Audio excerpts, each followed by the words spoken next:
আসসালামু আলাইকুম রহমতুল্লাহ। আমি মোহাম্মদ রাশেদ কবির।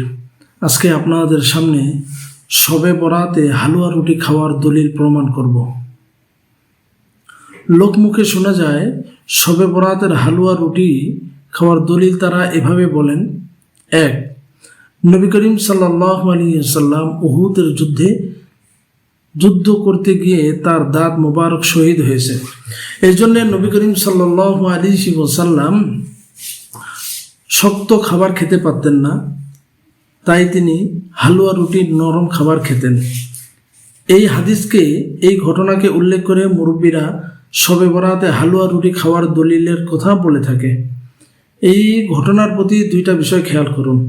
নাম্বার 1, উহুদের যুদ্ধ 7 শাওয়াল সংগঠিত হয়েছে, আর শবে বরাত সংগঠিত হয় 14 শাবান। ডিস্টেন্স প্রায় 1.5 মাসের অধিক।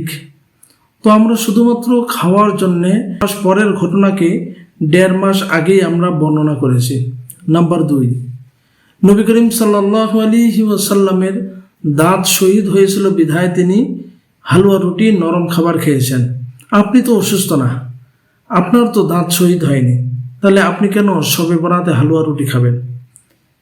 তাই বলে সারা বছর হালুয়া রুটি খাওয়া বেদাত নয়, নির্দিষ্ট দিনে এটাকে ইবাদত মনে করে খাওয়াটা বেদাত। নাম্বার 2, অনেক মুরব্বীরা বলে থাকেন যে হাদিসে এসেছে নবী করিম সাল্লাল্লাহু আলাইহি ওয়াসাল্লাম মিষ্টি খাবার পছন্দ করতেন। হালুয়া যেহেতু মিষ্টি খাবার, তাই নবী করিম সাল্লাল্লাহু আলাইহি ওয়াসাল্লাম শবে বরাতের সময়ে হালুয়া রুটি খাওয়াকে সুন্নত করেছেন।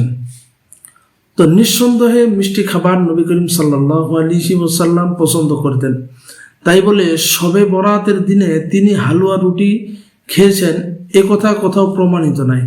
তিনি সারা বছর মিষ্টি খাবার পছন্দ করতেন। নাম্বার 3, লোকমুখে শোনা যায়, গ্রামের মুরব্বীরা বলে থাকেন, কোনো ব্যক্তি যদি শবে বরাতের রাতে হালুয়া রুটি বিতরণ করে, আল্লাহ রাব্বুল আলামিন তাকে আরশে আজিমের নিচে ছায়া দিবেন। এই জন্যে গ্রামের মুরব্বীরা শবে বরাতের রাতে হালুয়া রুটি বিতরণ করে। অথচ হাদিসে এসেছে নবী করিম সাল্লাল্লাহু আলাইহি ওয়াসাল্লাম বলেন, কাল কিয়ামতের ময়দানে আল্লাহ রাব্বুল আলামিন 7 শ্রেণীর মানুষকে আরশে আজিমের নিচে ছায়া দিবেন। এই 7 শ্রেণীর মানুষের মধ্যে শবে বরাতে হালুয়া রুটি বিতরণকারীর নাম নেই। নাম্বার 3, কোনো মুরব্বী বলে থাকেন, শবে বরাতের রাতে হালুয়া রুটি বিতরণ করলে আল্লাহ রাব্বুল আলামিন তাদেরকে 40 দিন আরশে আজিমের নিচে ছায়া দিবেন। এমন কোনো কথা কোরআন ও হাদিসের মধ্যে কোথাও উল্লেখ নেই। এছাড়াও মুরব্বীরা আরও অনেক কথা বলে থাকেন।